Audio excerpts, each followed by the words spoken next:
हर महादेव, हर हर महादेव। हर हर महादेव, हर हर महादेव। हर हर महादेव, हर हर महादेव। हर हर महादेव, हर हर महादेव। परमार्थ कैलाश मानसरोवर विश्व शांति यात्रा के पिछले एपिसोड में हम अष्टपद पहुंचे, जहां हमने कैलाश परिक्रमा से पूर्व महाशिव अभिषेक और शिव आरती में भाग लिया। अब देखिए आगे। वंदे पन्नगभूषणं मृगधरं, वंदे पशूनां पतिं, वंदे सूर्य शशांक वन्निनयनं, वंदे मुकुंदप्रियं, वंदे भक्तजनाश्रयं च वरदं, वंदे शिवं शंकरं, वंदे शिवं शंकरं, वंदे शिवं शंकर। परम प्रियात्मन श्रद्धेय श्री स्वामी चिदानंद जी महाराज, परम प्रियात्मन ब्रह्मचारी श्री बालकृष्ण जी, श्रद्धेय श्री स्वामी बाबा रसायनी जी, उपस्थित सभी दिव्यात्माओं, ये समय ना तो प्रवचन का है, सब में उत्सुकता परिक्रमा की है। यानि कानि च पापानि जन्मांतर कृतानि च तानि सर्वाणि विनश्यन्ति प्रदीक्षणा पदे पदे। हमारे शास्त्र कहते हैं, कोई सा कैसा भी पाप, यानी कानि च पापानि, कैसा भी हो, कभी भी किया हो, जन्मांतर कृतानि च, जन जन्मांतर में हमने किए हों, तानि सर्वाणि विनश्यन्ति, वो सारे के सारे पाप क्षय हो जाते हैं जैसे एक एक कदम आगे बढ़ाते हैं। संत मिलन को जाइए तज माया अभिमान, ज्यों ज्यों पग आगे बढ़े कोटि यज्ञ समान। हम अपने अहंकार को, हम अपनी माया को त्याग कर जब जब एक एक कदम आगे बढ़ाएंगे तो कोटि कोटि यज्ञों का फल हमको प्राप्त होने जा रहा है।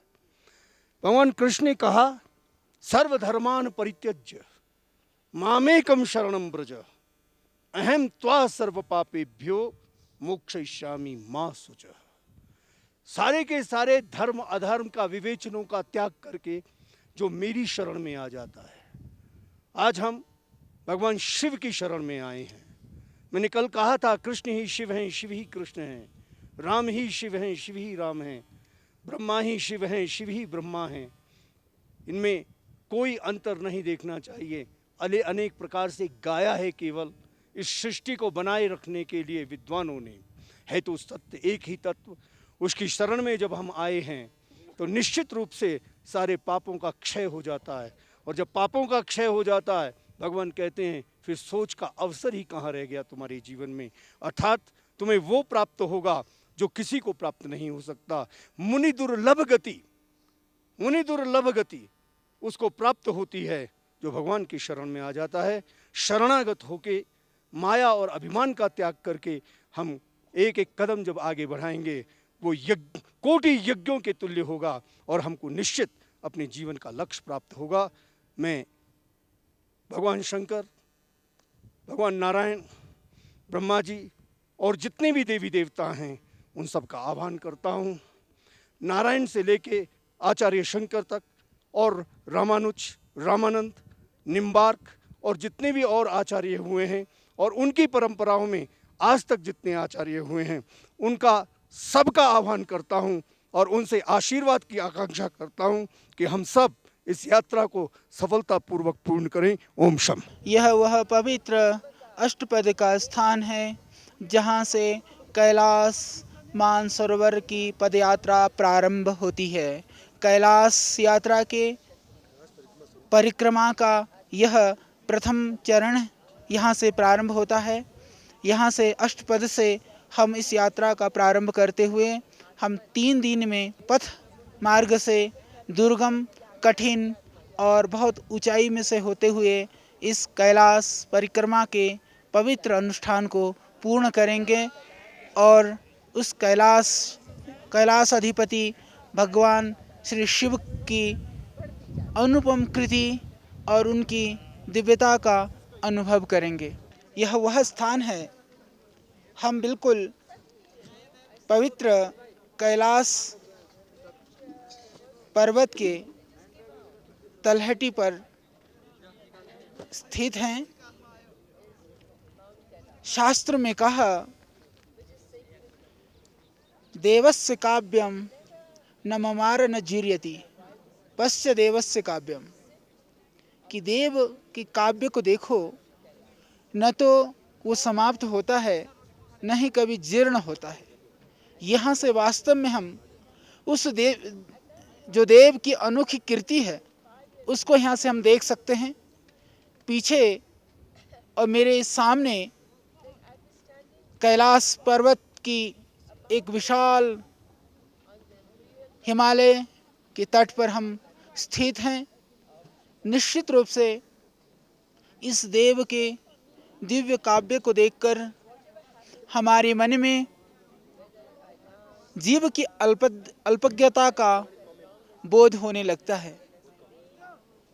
जब जीवन में नेति का भाव हो, ये महसूस होता हो कि प्रभु की कृपा से जो कुछ मुझे प्राप्त है वह अपर्याप्त है, अधिक के लिए मुझे देव का सानिध्य, परमात्मा के सानिध्य की नितांत आवश्यकता है, तो निश्चित रूप से व्यक्ति आध्यात्मिकी और भौतिकी उन्नति करता है। परमात्मा ने पूरी सृष्टि की संरचना करके भी जीव के कल्याण के लिए इन विशाल अथाह जलराशि, हिमशिखर, पर्वतमालाएं, जंगल, नदी, कंदरा और विशाल समुद्र की संरचना की। यह सब मनुष्य के कल्याण के लिए है। उसके बाद में भी परमात्मा की इस दिव्य कृति को देख करके व्यक्ति के मन में, मनुष्य के हृदय में यदि परमात्मा के प्रति कृतज्ञता का भाव न हो, जीवन के प्रति सकारात्मकता का भाव न हो, तो हम समझते हैं इससे बढ़कर के मनुष्य दुर्भाग्यशाली कौन होगा उस मनुष्य से बढ़कर के। इसीलिए इन हिमाच्छादित ये पवित्र कैलाश मानसरोवर पर्वत पर हम विचरण करते हुए, भ्रमण करते हुए आंतरिक उन्नति के लिए और जीवन के जो संताप हैं, ताप हैं, दुर्गुण, दुर्व्यसन और दुख हैं, उनकी निवृत्ति के लिए, विश्व कल्याण की भावना को लेकर, मनुष्य मात्र की सुख की कामना लेकर हम इस यात्रा का प्रारंभ कर रहे हैं। यहाँ से निश्चित रूप से उस प्रभु की लीला को देखते हुए, उस प्रभु की लीला और उस प्रभु की नित्यता का बोध करते हुए, नित्यता का अनुभव करते हुए, नित्यता को स्मरण करते हुए, जीवन की नश्वरता और क्षणिकता को याद करते हुए हम इस यात्रा का प्रारंभ कर रहे हैं। वह अहोभाग्यशाली मनुष्य है जो आकर के इन परमात्मा की अनुपम कृति को अपने इन चर्म चक्षु से निहारते हुए अंतस की चक्षुष को खोलने के लिए, अंदर की चक्षुष को जागृत करने के लिए प्रयत्न करते हैं। निश्चित रूप से वह सब सौभाग्यशाली हैं जो लोग परमात्मा की इन शाश्वत रूप को देखते हुए उसकी विशालता, महानता और उसकी दयालुता, करुणता और उसकी कृपा का जिनके हृदय में सततः बोध और उसकी करुणा का अनुभव बना रहता।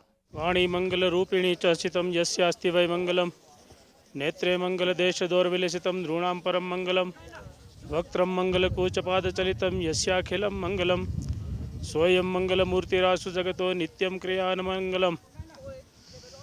आज हम लोग કૈલાસ માનસરોવરની યાત્રામાં નીકળ્યા છીએ ત્યારે આસ્થા ચેનલના માધ્યમથી વિશ્વની અંદર દરેક દેશ દેશાંતરની અંદર વસતા દરેક ભાઈઓને અમારા જય સ્વામિનારાયણ, નમઃ શિવાય. આજ અમે કૈલાસ માનસરોવરની યાત્રામાં નીકળ્યા છીએ ત્યારે 150 જેટલા ભાવિક ભક્તોની સાથે યાત્રામાં આજે અમારી પેદલ યાત્રા પ્રવાસ ચાલુ થશે. ત્યારે આ યાત્રાની અંદર જે તિબેટની અંદર આવેલા કૈલાસ માનસરોવર એવી સુંદર અને આધ્યાત્મિક ભૂમિ છે. જે ઋષિમુનિઓએ સાધનાને જપ તપ કરેલા છે એવા ઉત્તરાંચલ પ્રાંતનો આ કૈલાસ પર્વત, જે ભગવાન સાક્ષાત શિવજી ત્યાં નિવાસ કરીને રહે છે, તે યાત્રામાં અમે નીકળ્યા છીએ. ત્યારે આ યાત્રાની અનુભૂતિ આજે અમે બતાવીએ છીએ કે યાત્રાની અંદર ખૂબ સરસ મજાનું આયોજન છે અને જીવનની અંદર એક વખત યાત્રા કરવી જોઈએ. યાત્રા જ્યાં સુધી ન કરો, તીર્થયાત્રા ન કરો, ત્યાં સુધી તમારી ઇન્દ્રિયો અંતઃકરણ શુદ્ધ થતા નથી.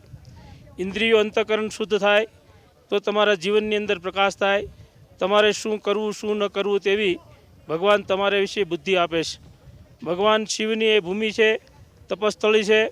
અહીંયા અનેક ઋષિમુનિઓએ સાધનાને જપ તપ કરેલા છે. એ માધ્યમથી અમે પણ આજે શંકરાચાર્યજી મહારાજ, મુનિજી મહારાજ, આચાર્ય બાલકૃષ્ણજી, સ્વામી સંતોષાનંદજી વગેરે સંતો અને ભક્તોના સાનિધ્યમાં આ 3 દિવસની પેદલ યાત્રાનો પ્રવાસ અમે શરૂઆત કરીએ છીએ. ત્યારે પ્રવાસની અંદર 3 લક્ષ્ય રાખવા જોઈએ. 3 લક્ષ્ય ક્યાં? કે આપણે શા માટે આવ્યા છીએ, આપણે શું કરવું જોઈએ અને શું કરવા જઈએ છીએ. આપણે યાત્રા કરવા જઈએ છીએ તો યાત્રાની અંદર વિકટ હોય, વિકટતાની અંદર દૂસરાને સહયોગરૂપ થવું અને જે યાત્રાની અંદર ભગવાનની જપ કરતા જવા, અંતરાત્માની અંદર આપણે એવો પ્રકાશ રાખવો જોઈએ કે આપણે કાંઈક કરવું છે, કાંઈક મેળવવું છે, તો જ્યાં સુધી સાધના અને જપ તપ વ્રત વગર કોઈ વસ્તુ પ્રાપ્ત થતી નથી. આજે અમે આ કૈલાસ માનસરોવર યાત્રાની અંદર વિવિધ અમને અનુભૂતિ થઈ. એમાં એક તો હૃદયની અંદર એવો પ્રકાશ થયો કે આ યાત્રા જીવનની અંદર જે આપણે કરી એ બહુ આપણા અલોભ્ય ભાગ્ય હોવા જેથી એ યાત્રા અમારી સફળ હોવી. આજે અમે 3 દિવસની યાત્રા કરી અને 17 તારીખ 18 તારીખ સુધીમાં અમે કાઠમંડુ પહોંચ્યું. ત્યાં સુધીની યાત્રા અમને ખૂબ જ આનંદદાયક બની રહે એ જ અમારા ભગવાનના ચરણોમાં પ્રાર્થના. અમે પણ ગુજરાતી ભાઈ દરેક લોકો દૂર દૂર પ્રાંતની અંદર વસતા હોય એ દરેકને કહીએ છીએ કે જીવનની અંદર એક વખત આ કૈલાસ માનસરોવરની યાત્રા જરૂર તમે કરજો, જેથી તમને તમારા જીવનની અંદર શું કરવું શું ન કરવું, કેવી રીતનું છે, કઠણ છે, કેટલું છે, એ બધું જાણવા મળે. આ યાત્રા પેદલ યાત્રા 3 દિવસની થાય છે. એમાં પહેલાં 10 થી 15 કિલોમીટર ચાલવાનું થાય છે, ત્યાર પછી 25 કિલોમીટર બીજા ચાલવાનું થાય છે, ત્યાર પછીના બીજા કંઈક કિલોમીટર એમ કરીને 55 કિલોમીટરની યાત્રા છે. યાત્રાનું મહાત્મ્ય એક પગલે અશ્વમેધ યજ્ઞનું ફળ થાય છે. ભગવાનની પરિક્રમા કરો એટલે તમે 84 લાખ યોનિની અંદર તમારે જવું નથી પડતું. આટલા આ કૈલાસ માનસરોવર યાત્રાનું મહત્તા છે. જે માનસરોવર છે મનની ઈચ્છાઓ તમારી પૂરી કરે, મનના ગાઢ સંકલ્પ તમારા સમી જાય, આવી રીતનું એ માનસરોવરની અંદર સ્નાનનું મહત્તા છે. માનસરોવરની અંદર સ્નાન કર્યું હોય તો તમારે જીવનની અંદર પૃથ્વી ઉપર ક્યારેય પાછું ફરી વખત અવતાર લેવો નથી પડતો. એવી રીતની એ સરોવરની મહત્તા છે. એવી જ રીતે 3 દિવસની એ પેદલ યાત્રા એની પણ મહત્તા એટલી બધી છે કે તમે એક પગલે ભગવાનનું સ્મરણ કરતા જાઓ, ભગવાનના મંત્રનો જાપ કરતા જાઓ અને યાત્રા કરો તો તમારે ક્યારેય પણ પૃથ્વી પર ભટકવું પડતું નથી. 84 લાખ યોનિના ફેરા તમારા મટી જાય છે. આ યાત્રાનું મહત ફળ છે. તો દરેક લોકોએ જરૂર યાત્રા કરવી જોઈએ. અસ્તુ, ધન્યવાદ. हमारा नाम स्वामी संतोषानंद देव, अवधू मंडल आश्रम, हनुमान मंदिर, हरिद्वार से आए हुए हैं। हम लोगों ने ये यात्रा काठमांडू से शुरू किया। कैलाश मानसरोवर का रास्ते में बहुत अच्छा अनुभव हुआ। हम लोग 150 यात्री के ग्रुप हैं। इसमें रोज डेली सत्संग वगैरह चलते रहते हैं। अच्छा अनुभव हो रहा है। हम भगवान से यही प्रार्थना करते हैं हम सभी लोगों की यात्रा संपन्न हो। अभी हम लोग आज कैलाश की परिक्रमा शुरू करने जा रहे हैं। भगवान से ही प्रार्थना करते हैं यह परिक्रमा पूरा हो और विश्व को शांति हो। ये जो आस्था चैनल है ये बहुत ही सुंदर चैनल है। ये हमारे साथ साथ पूरे मानसरोवर कैलाश की यात्रा के साथ साथ चल रही है। हम भगवान से ही प्रार्थना करते हैं ये आस्था चैनल पूरे विश्व में फैले। संजीव चोपड़ा, मानसरोवर यात्री। आज जब हम कैलाश की परिक्रमा पे जाने वाले हैं, जाने की तैयारी है, तो मन में बहुत सारी भावनाएं, क्योंकि ऐसा नहीं है कि कोई खास या कोई एक फिक्स भावना लेके इस यात्रा के लिए आदमी अग्रसर हुआ हो। एक धारणा तो हर हिंदू के मन में होती है कि एक बहुत ही पवित्र जगह है जहाँ जाना जीवन का एक लक्ष्य भी होता है और जीवन में एक very positive feeling towards that. लेकिन चलते चलते पिछले 7-8 दिन में जब से यात्रा शुरू हुई है तो इस यात्रा में बहुत से लोगों से बात करने का मौका, संतों के साथ उनकी जीवनी को देखने का जो एक अपॉर्चुनिटी मिलती है और खुद ही अपने अंदर एक ऐसी सेंस ऑफ डिटैचमेंट भी एक आनी शुरू होती है। अभी आप बहुत लोग ये पूछते हैं कि आप भगवान से क्या मांगेंगे, क्या चाहेंगे उनसे। कुछ भी इच्छा नहीं होती। एक इस यात्रा पे आने से अनिच्छा बढ़ती है। एक जिसे कहा जाए डिटैचमेंट की एक फीलिंग आती है। मुझे तो कम से कम लग रहा है कि बस भगवान को सिर्फ धन्यवाद ही दिया जा सकता है कि जो कुछ भी अभी तक इस मानव ज़िंदगी में जो प्राप्त हुआ है और जैसा कल प्रवचनों में भी कहा गया कि सबसे पहले तो भगवान को यही धन्यवाद देना है कि हम इस मनुष्य जीवन में हैं और भगवान से क्या मांगना है। सिर्फ एक धन्यवाद ज्ञापन है। और जो इस परिक्रमा पे जा रहे हैं उसमें अपने पूर्वजों का, अपने निकट संबंधियों का, अपने साथियों का, सबका एक किस्म से एक धन्यवाद ज्ञापन है कि एक मौका मिल रहा है इस यात्रा पर निकलने का। और मैं तो सभी से यही कहूँगा कि एक बहुत ही एक ब्लेसेड मोमेंट है, एक ब्लेसेड अपॉर्चुनिटी। मैं ये भी कहना चाहूँगा कि भारत की जो इंडिपेंडेंट मीडिया है, आस्था चैनल हो गया और बाकी जो चैनल्स हैं, इनके माध्यम से भी इस यात्रा का जो प्रचार हो रहा है और इस बहुत लोग जो इस यात्रा पे नहीं आ पाते हैं उन तक इस यात्रा की अनुभूतियाँ पहुँचाना और उन तक ये फीलिंग ले जाना हम सब की जो इस यात्रा पे हैं, ये भी अपने आप में एक बहुत ही महत्वपूर्ण कार्य है। ये भी एक भगवान का ही कार्य है। धन्यवाद। दर्शकों, परमार्थ कैलाश मानसरोवर विश्व शांति यात्रा के इस एपिसोड में बस इतना ही। अगले एपिसोड में हम आपके साथ कैलाश पर्वत की डेरा पुक तक की परिक्रमा करेंगे। अभी दीजिए विदा की अनुमति। नमस्कार।